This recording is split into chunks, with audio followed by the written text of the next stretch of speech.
இந்த ஏழை வீட்டு மாப்பிள்ளைக்கு 50 கோடி மதிப்புள்ள வைரத்தை பரிசளிக்கும் அளவுக்கு எப்படி தைரியம் வந்தது? ஆச்சரியப்படாதீர்கள். பார்க்க சாதாரண இளைஞனாக தெரியும் இவனால் பெரும் தொழிலதிபர்களையும் மாஃபியா தலைவர்களையுமே கூட தன் காலடியில் மண்டியிட வைக்க முடியும். 7 ஸ்டார் ஹோட்டலுக்கு சென்று லட்சங்களில் பில் போட்டுவிட்டு ஒரு பைசா கூட தராமல் கெத்தாக வெளியே வரக்கூடியவன். ஆனால் அதே ஆள் 20 லெமன் ஜூஸை கடனுக்கு குடிப்பது ஏன்? அதனால் தான் உலகமே இன்று இவனது கதையில் மூழ்கியிருக்கிறது. ஏய், எங்க போற? ஹாய், நான் சூர்யா. என்னையும் இந்த பர்த்டே பார்ட்டிக்கு இன்வைட் பண்ணிருக்காங்க. இது பெரிய பெரிய ஆளுங்க மட்டும் வர பார்ட்டி. அட, ஆனா நானும் கெஸ்ட் தான் சொல்றேன்ல.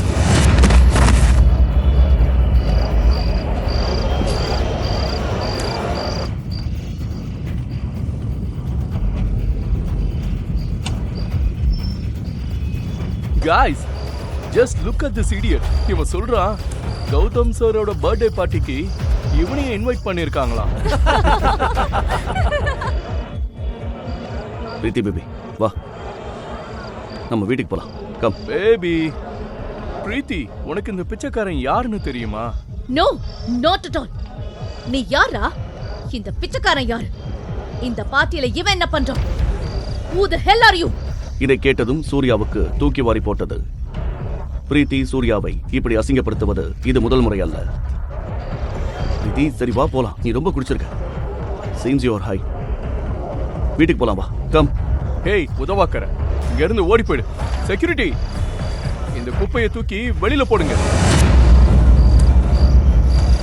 சரியாக அந்த நேரத்தில் பிறந்தநாள் நாயகன் கௌதம் அங்கே வருகின்றார். அனைவரும் அவருக்கு வாழ்த்து தெரிவிக்க அவரிடம் ஓடுகிறார்கள். சூர்யா, போ. ஆனால் திடீரென்று கௌதமின் பார்வை சூர்யாவின் மீது விழுகிறது. தன்னுடைய விருந்தில் சூர்யாவை பார்த்ததும் அவருக்கு பேரதிர்ச்சி. அங்கு நடப்பதையெல்லாம் பார்த்துக் கொண்டிருந்த மற்ற அனைவருக்கும் பயத்தில் வேர்த்து கொட்டுகிறது. சூர்யா சக்கரவர்த்தி சார், இந்த ஏழை வீட்டை தேடி வந்து என் பர்த்டே பார்ட்டியில கலந்துக்கிட்டதுக்கு ரொம்ப நன்றி சார். வாங்க சார், ப்ளீஸ் ப்ளீஸ் வாங்க. ஆனால் சூர்யா எதுவுமே பேசாமல் அமைதியாக அங்கிருந்து வெளியே செல்கிறான். வெளியே சென்று பிரீத்திக்காக காத்திருக்கிறான்.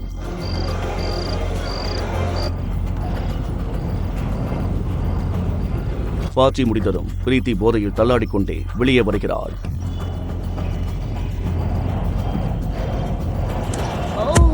சூர்யா, ஆமா, இப்போ நாம வீட்டுக்கு போவோம்.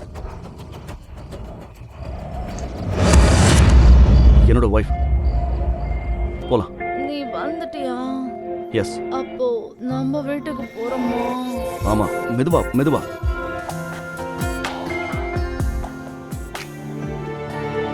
நீ இல்லாமல் நான் இங்கே எப்படி வாழ்வேன் உயிரே? உன் ஒவ்வொரு ஆசையிலும் நான் வாழ்கிறேன் என்று உன்னிடம் எப்படி சொல்வேன்? என்னாலும் என் கண்ணுக்குள்ளே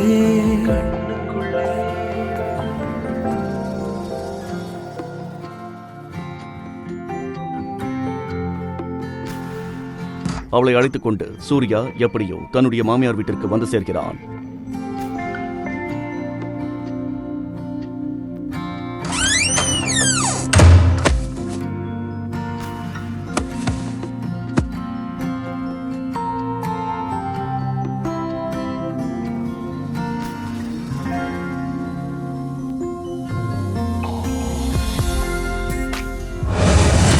வீட்டிற்குள் நுழைந்த உடனேயே பிரீத்தியின் கசின் சதீஷ் எதிரில் வருகிறான். பாத்தியா, பொண்டாட்டி போடுற பிச்சையில வாழ்ற கேவலமான ஜென்மம் வரா. இப்படி ஒரு தலையெழுத்தோட பிறக்க கொடுத்து வச்சிருக்கணும். பொண்டாட்டியோட மிச்ச சொத்து தின்னுட்டு இருக்கிற வீட்டோட மாப்பிள, அப்புறம் என்னத்துக்குடா நீ மானங்கட்டு உயிரோட இருக்க? சூர்யா எதுவும் பேசவில்லை. அப்போது பிரீத்தியின் தங்கை சந்தியா சொல்கிறாள், விடு சதீஷ், கொஞ்சம் கூட சுயமரியாதை இல்லாத ஒருத்தன் கிட்ட போய் ஏன் பேசிட்டு இருக்க? இந்த பிச்சைக்காரங்கிட்ட அப்படி என்னத்தை தான் கண்டாலோ இந்த பிரீத்தி. இவனை இன்னும் வீட்டை விட்டு துரத்தாம வச்சிருக்கா. சூர்யாவுக்கு தன்னுடைய மாமியார் வீட்டில் தினமும் இது போன்ற பேச்சுக்களை கேட்பது வழக்கமாகிவிட்டது. இதையெல்லாம் கேட்டு அவனுக்கு பழகி போய்விட்டது. சில நேரங்களில் மைத்துனன், சில நேரங்களில் நாத்தனார் என அனைவரும் பேசுவார்கள். சூர்யாவின் மனைவி பிரீத்தியும் அவனை திட்டாமல் இருந்ததில்லை. இருப்பினும் சூர்யா அவர்கள் செய்யும் அனைத்து தவறுகளையும் மன்னித்து விடுவான். ஏனெனில் அவன் பிரீத்தியை உண்மையாக காதலித்தான்.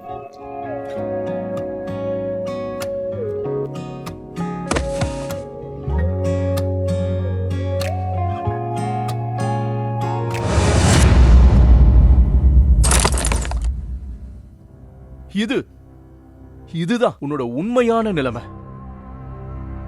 இப்போதைக்கு வேண்டாம் ப்ளீஸ்.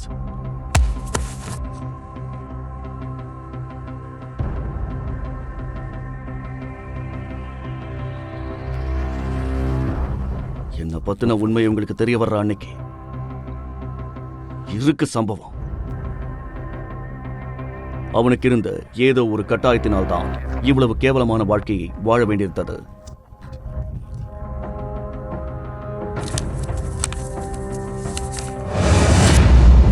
சூர்யாவின் உண்மையான பின்னணி என்னவென்று யாருக்குமே தெரியாது. ஆனால் ஏனோ சூர்யாவும் அதை யாரிடமும் சொல்ல விரும்பவில்லை. என்னதான் இவ்வளவு அவமானப்பட்டாலும் சூர்யா அமைதியாக இருந்ததற்கு ஒரே காரணம் பிரீத்தி மட்டும்தான்.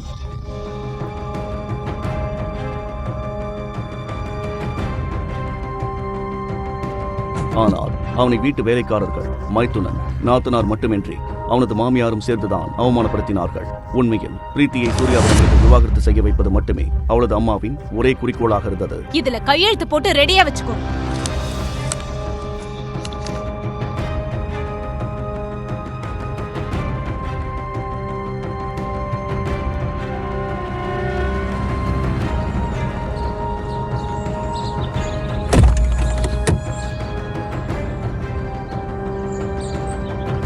நாம இப்ப உள்ள போய் முக்கியமான சில பேரை பார்க்க போறோம். அவங்க முன்னாடி மறந்து போய் கூட நீ என் ஹஸ்பண்ட்னு சொல்லிடாத. யாராச்சும் உன்கிட்ட கேட்டா நீ என்னோட வேலைக்காரன்னு சொல்லு. ஓகே? ஆனா பிரீத்தி, என்ன ஆனா பிரீத்தி? சூர்யா, உள்ள உட்கார்ந்திருக்கிறவங்க எவ்வளவு பெரிய ஆளுங்கன்னு தெரியுமா? அவங்க எவ்வளவு பெரிய பணக்காரங்கன்னு தெரியுமா? உன்ன மாதிரி ஒரு உதவாக்கற ஒன்னத்துக்கும் லாய்க்கு இல்லாதவன் தான் என் புருஷன் அவங்களுக்கு தெரிஞ்சா அவங்க முன்னாடி என் மானமே போயிடும்.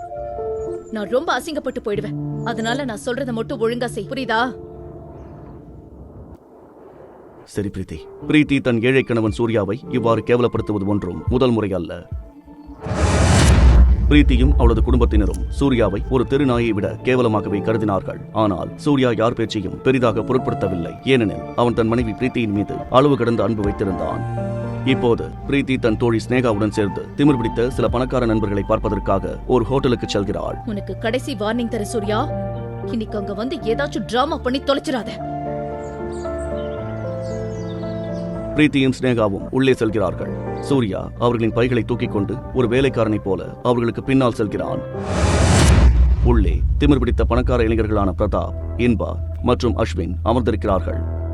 அவர்கள் ஸ்னேகாவின் நண்பர்களாக இருந்தாலும் பிரீத்தியை பார்த்தவுடனே அவளது அழகில் மயங்கி போகிறார்கள். யார் இது? ரோஜா பூ மாதிரி அவ்வளவு அழகா இருக்கா.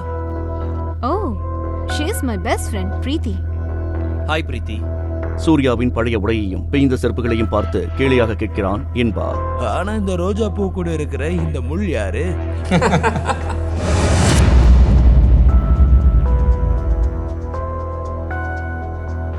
சார், நான் சூர்யா. அட ஆமா, எனக்கு ஞாபகம் இப்பதான் வருது. பிரீத்தி, அப்ப இவன் தான் அந்த சூர்யா. பிரீத்தியோட அப்பா ரவிக்குமார் கல்யாணம் பண்ணி வச்ச அதே உதவக்கற மாப்ள. ரைட் பிரீத்தி? இப்போது இந்த ஏழைதான் இந்த அழகிய பெண் பிரீத்தியின் கணவன் என்று பிரதாப்புக்கும் இன்பாவுக்கும் தெரிய வந்ததும் பிரீத்தியிடம் வழிந்து பேசி அவளை கவர நினைத்த அவர்களின் ஆசையெல்லாம் நீரில் கரைந்த மாவாக வீணாய் போனது. உடனே அந்த மூவரும் ஒன்று சேர்ந்து சூர்யாவின் வறுமையை கேலி செய்ய தொடங்குகிறார்கள். சூர்யா ப்ரோ, நீங்க ஏதோ பேங்க்ல வேலை செய்யறதா கேள்விப்பட்டேன். மாசம் எவ்வளவு சேலரி வாங்குறீங்கன்னு தெரிஞ்சுக்கலாமா? இப்போது எல்லாமே வரம்பு மீறி கொண்டிருந்தது. முதன்முறையாக பார்க்கும் ஒருவனிடம் இது போன்ற தனிப்பட்ட கேள்விகளை கேட்பது மிகவும் தவறான செயலாகும். சார், பொதுவாக எனக்கு 12,000 கிடைக்கும். அப்புறம் ஏதாச்சும் போனஸ் கிடைச்சா 15,000 வரைக்கும் வரும். 15,000? 15,000? 15? பரவாயில்ல, நல்லதுதான். அப்படின்னா என்னோட நகைக்கடை அக்கௌண்ட்டோட பாதி சம்பளம்னு வச்சுக்கோங்களேன். ஆனா இந்த காலத்துல இதுவே அதிகம் தானே. என்ன நான் சொல்றது? ஆமா இன்பா ப்ரோ, உங்க கடைக்கு ஏதாச்சும் ஆள் தேவைப்பட்டா நாம ஏன் சூர்யா ப்ரோவை கன்சிடர் பண்ணக்கூடாது? பாக்குறதுக்கு விவரமான ஆளா தான் தெரியறான். கண்டிப்பா உங்களுக்கு குறை சொல்ல எந்த வாய்ப்பும் தர மாட்டான். ஏன் கூடாது?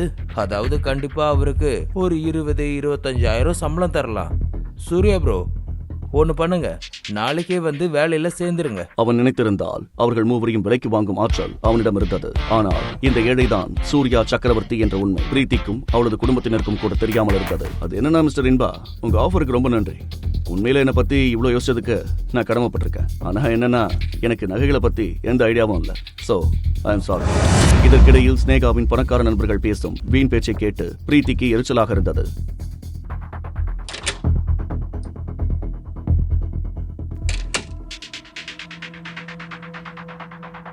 அவள் கழிவறைக்கு சென்று வெளியே வந்தவுடனே கதவுக்கு வெளியே பருமனான வழுக்கை தலையுடைய விகாரமான தோற்றத்தில் ஓர் விசித்திர மனிதன் நின்று கொண்டிருப்பதை காண்கிறாள். வாவ், என்ன ஒரு பேரழகு! உன்னை பார்த்தது எனக்குள்ள என்னென்னமோ ஆகுது. அத வாயால சொல்றதை விட செஞ்சு காட்டுறது தான் நல்லா இருக்கும். ஓ டாரியோ, நீ எல்லாம் ஒரு நம்பர் 1 கேடு கிட்ட அயோக்கிய. Very energetic. போய் இந்த மாதிரி கேவலமான பேச்சையெல்லாம் உன் அம்மா கிட்டயும் தங்கச்சி கிட்டயும் பேசுறா. எனக்கு அம்மாவும் இல்ல தங்கச்சியும் இல்ல. அப்புறம் இவ்வளவு அழகான பொண்ணை வச்சுக்கிட்டு நான் என்ன பண்றதுன்னு நீயே சொல்லிக் கொடு. பொறுக்கி விடுடா. இப்போது சற்றும் யோசிக்காமல் பிரீத்தி அந்த ஆளின் முகத்தில் பலாரென ஒரு அறை விட்டாள்.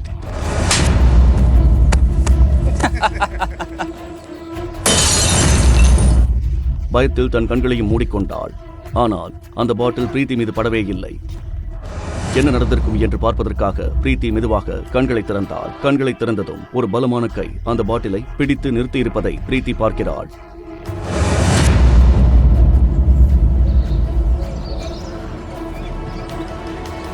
கொஞ்சம் ஓவரா குடிச்சிருக்க போல இருக்கு.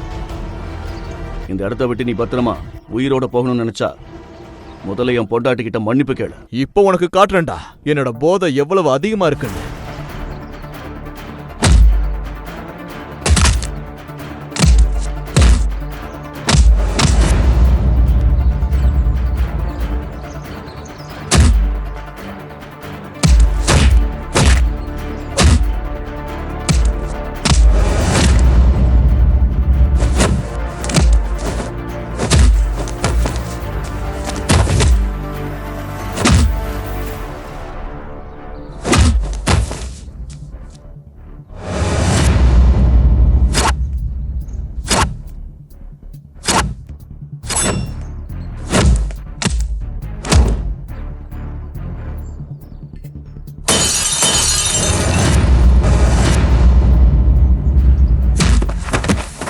சூர்யாவின் இந்த கோபமான முகத்தைக் கண்டு பிரீத்தி மிரண்டு போனாள். அந்த பாவப்பட்ட பெண்ணால் தன் கண்களையே நம்ப முடியவில்லை. அதே வேளையில் ஏதோ சத்தம் கேட்கவே ஸ்னேகாவின் நண்பர்களான இன்பாவும் பிரதாப்பும் உடனே அந்த இடத்திற்கு ஓடி வந்தனர். என்னாச்சு பிரீத்தி, நீ நல்லா இருக்கியா? இவ ரொம்ப கேவலமான ஆள். நான் தனியா இருக்கிறத பார்த்துட்டு என்கிட்ட வம்பு பண்ண ஆரம்பிச்சிட்டான். பிரீத்தி சொன்னதை கேட்டதும் பிரதாப்பின் கண்களில் கோபம் கொந்தளித்தது. இருப்பினும் இன்று பிரீத்தியிடம் நல்ல பெயர் வாங்கிவிட வேண்டும் என்பதில் அவன் உறுதியாக இருந்தான். Bloody hell, உனக்கு எவ்வளவு தைரியம்? அவன் இந்த பிரச்சனையை முற்றிலும் தன் கட்டுப்பாட்டுக்குள் கொண்டு வர தீர்மானித்தான். ஏனெனில் பரம்பரை ரெஸ்டாரண்ட் அவனது குடும்ப தொழிலின் ஒரு பகுதியாகும். இந்த 2 பேரும் என் பொண்டாட்டி பிரீத்தி முன்னாடி சீன் போடுறதுக்காக ஏற்கனவே அடி வாங்கின ஒருத்தனை போட்டு மிதிக்கிறாங்க. பிரதாப்பும் இன்பாவும் அடிப்பதை நிறுத்தப் போவதாக தெரியவில்லை என்பதை சூர்யா உணர்ந்தான். போதும், நிறுத்துங்க. அவனுக்கு கிடைக்க வேண்டிய தண்டனை கிடைச்சிருச்சு. நீங்க இதே மாதிரி அடிச்சுட்டே இருந்தா அவன் செத்தே போயிடுவான். சூர்யா பிரதர், நீங்க ஏன் இவ்வளவு பயப்படுறீங்க? ஆமா, இங்கேயே செத்து போனா கூட எனக்கு கவலை இல்ல. நான் தான் இந்த ஹோட்டலோட ஓனர். இந்த மேட்டரை நான் இங்கேயே முடிச்சுக்கிறேன். என்னதான் அவன் எதுவுமே பண்ணாம அமைதியா அடி வாங்கிட்டு இருந்தாலும் சாதாரண ஆள் கிடையாதுன்னு நல்லாவே புரியுது. பிரீத்திக்கு சூர்யாவின் மீது எரிச்சலாகத்தான் இருந்தது.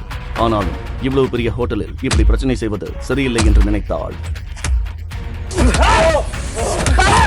ப்ளீஸ் நிறுத்துங்க. நீங்க அடிக்க வேண்டிய அளவுக்கு அடிச்சிட்டீங்க. இப்ப நாம இங்கிருந்து கிளம்பலாம். சூர்யா ப்ரோ, நீங்க கொஞ்சம் ஓவராவே பயப்படுறீங்க. விடுங்க, எங்க கூடவே இருங்க. அப்புறம் தானாவே தைரியம் வரும். கரெக்டா? இது கேலி பேச்சுதான். ஆனால் இதை புரிந்து கொண்ட பின்னரும் சூர்யா எதுவும் பேசவில்லை. அந்த குண்டான மொட்டை தலை ரவுடி தன் ஆட்களுடன் உள்ளே வருவதை கண்டதும் பிரதாப்பின் கோபம் அதிகமானது.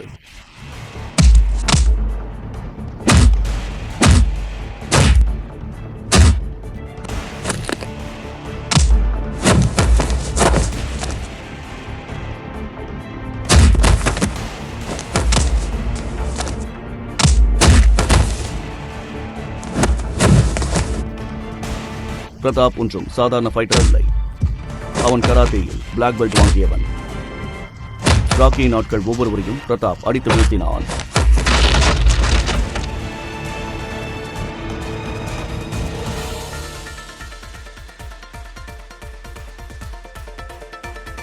உங்க ரவுடி கும்பல்ல ஒருத்தன் கூட ரவுடியா இருக்கிறதுக்கு லாயக்கில்ல. பிரீத்தி, ஸ்னேகா, நீங்க 2 பேரும் சேஃபா தானே இருக்கீங்க? பிரதாப்பின் கேள்விக்கு பிரீத்தியும் ஸ்னேகாவும் தலையசைத்து ஆம் என்றனர். பிரதாப் பிரீத்தியின் கண்களில் தனக்கான பாராட்டை பார்க்க ஆசைப்பட்டான்.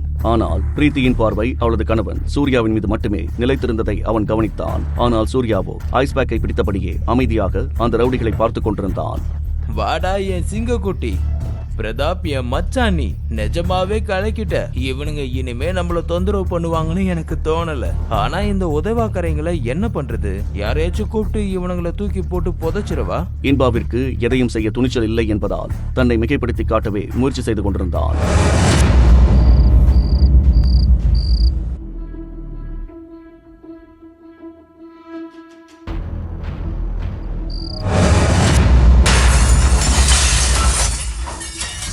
என்னடா அங்க ஓவரா பேசிட்டு இருக்கீங்க? தைரியம் இருந்தா என் முன்னாடி வந்து பேசுங்கடா. எவ்வளவு பேசுறீங்கன்னு நானும் பாக்குறேன். வா வந்து பார். ஆமா, நான் ஏன் பயப்படணும்? என் முன்னாடி வா, உன்னையும் கண்டிப்பா வச்சு செய்றேன். தம்பி, கொஞ்சம் திரும்பி பாரு. ஆனால் பிரதாப் இதை சொன்ன கணமே அவனால் அதற்கு மேல் எதுவும் பேச முடியவில்லை. எதிரே நின்று கொண்டிருந்தவனை கண்டதும் பிரதாப்பிற்கு வாயடைத்து போனது. ஏனெனில் அங்கே நின்றவன் ஒன்றும் சாதாரண ரவுடி அல்ல. முகத்தில் பெரிய தழும்பும் தடிமனான உடலமைப்பும் கொண்டவன். அவன்தான் மகேஸ்வரன். அவனுக்கு பின்னால் மேலும் 15 முதல் 20 ஆட்கள் நின்றிருந்தனர். அவர்களின் உடற்கட்டமைப்பை பார்த்ததுமே அவர்கள் அனைவரும் பயங்கரமான ஃபைட்டர்ஸ் என்பதை கண்டறிவது ஒன்றும் கடினமாக இருக்கவில்லை. அண்ணா, நாங்க சும்மா ஜோக் பண்ணோம். அப்படியா? ஜோக் பண்ணீங்களா? ஆமாண்ணா. ஆமா, வாழ்க்கையில கொஞ்சம் ஜாலி கிண்டல் எல்லாம் இருக்கணும்ல. நீங்க மட்டும் தான் கலாய்க்கணுமா? அதான் நானும் உங்ககிட்ட லைட்டா ஜோக் பண்ணேன். எதுவா இருந்தாலும் பேசி முடிச்சுக்கலாம். ஆமா அண்ணா. போய் நீங்களும் ஜோக் பண்ணுங்க என்று கூறியவாறே மகேஸ்வரனின் ஆட்கள் பிரதாப்பையும் இன்பாவையும் அடிக்கத் தொடங்கினர். என்னடா இது? நல்லா போட்டு மிதிங்க, எலும்பெல்லாம் உடையிற மாதிரி அடிங்க என்று கத்தியபடி தன் கண்முன்னே நடந்த அந்த காட்சியை மகேஸ்வரன் ரசித்து பார்த்துக் கொண்டிருந்தான். 3 கோடீஸ்வர வீட்டு வாரிசுகள் இருட்டில் அமர்ந்திருக்கும் 2 அழகிய பெண்களையும் பார்த்துக் கொண்டிருந்தான். அண்ணா, எங்களை மன்னிச்சிருங்கண்ணா. அட, தூக்கிட்டு போங்க இவனை.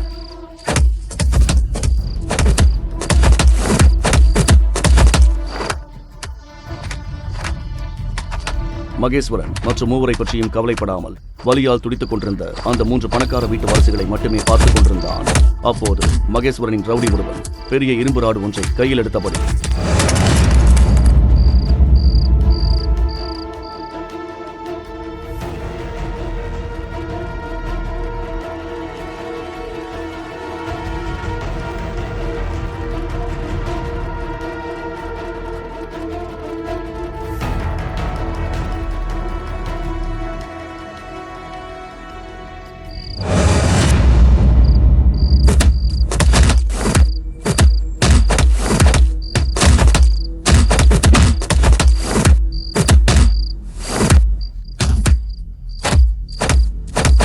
கை கால உடைங்கடா.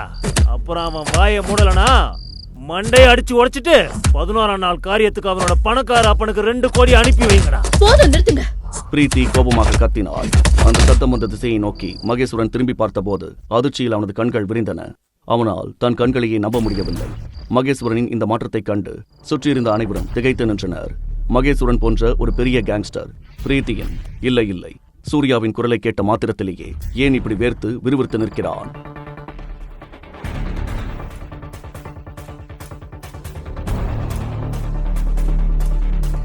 இவரு சூர்யா சக்கரவர்த்தி. வாங்க இங்க இருந்து போயிடலாம்.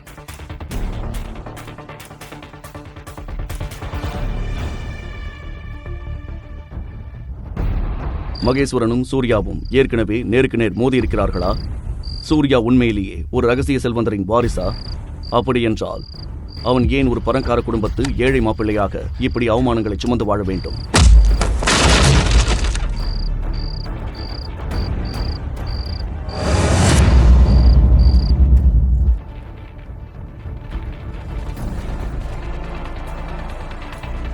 சூர்யா உண்மையிலேயே கோடீஸ்வரன் தானா? அவன் கோடீஸ்வரன் என்றால் ஏன் மாமியார் வீட்டின் வேலைக்காரனாக அனைத்து அவமானங்களையும் தாங்கிக் கொண்டு அடிமை வாழ்க்கை வாழ்ந்து கொண்டிருக்கிறான்? ரவிக்குமார் ஏன் அவனை போன்ற ஒரு ஏழையை பிரீத்திக்கு திருமணம் செய்து வைத்தார்? இந்த அனைத்து கேள்விகளுக்கும் விடை தெரிந்து கொள்ள பாக்கெட் எஃப்எம்ஐ டவுன்லோட் செய்து தி பாஸ் முழு கதையையும் கேட்டு மகிழுங்கள். லிங்க் டிஸ்கிரிப்ஷனில் கொடுக்கப்பட்டுள்ளது.